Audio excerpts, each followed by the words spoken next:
Got another troubleshooting tip for you. Occasionally we beat ourselves into a problem.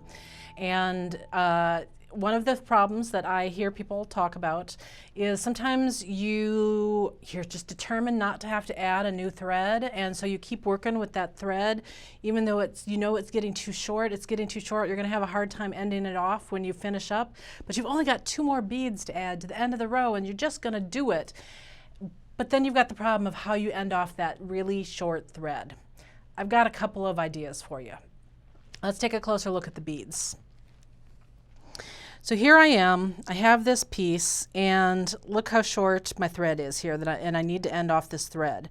So getting it to where I'm weaving back and forth, because this needle is so long, like I can just do it. I've got just this little bit of bend over tail here.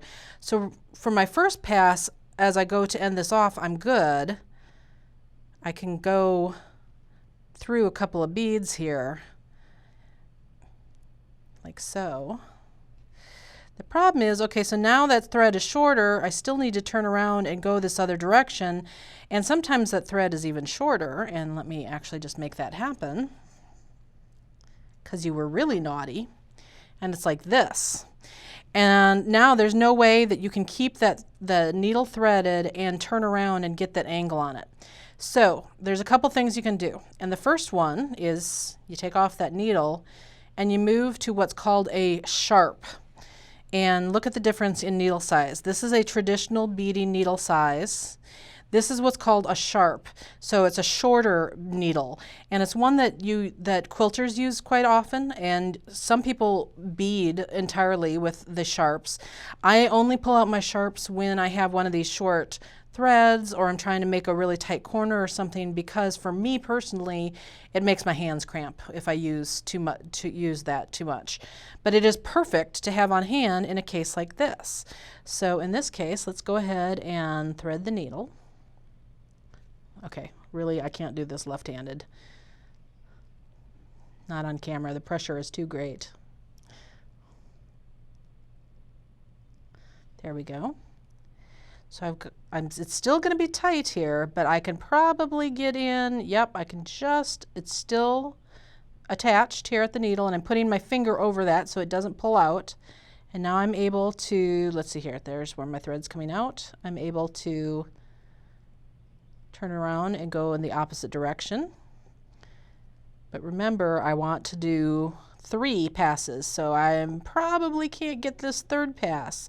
So what do I do for that 3rd pass? Simple. This is when you know you really have a short thread and you're really in trouble. You put your needle partway through the beads, and now you thread that needle on the very tip that's still hanging out there. So now we'll thread that end, get a nice flattened piece here. Thread the needle that is partially inserted in the beads.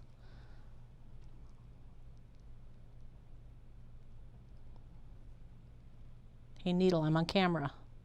Behave. The sharps also tend to have much smaller eyes. It's not that they're less wide, it's that they're less tall. There we go. So now I can thread that through because my needle was already partially through, and now I can pull that through. So that is your emergency moment right there. Got one more thing that you can do if that doesn't work for you either.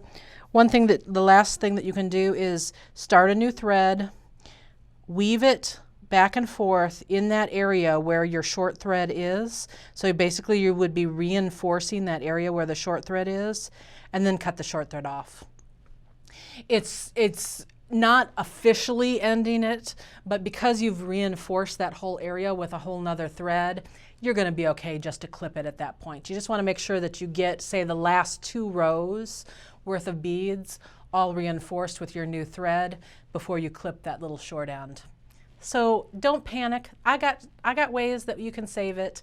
There's always a way.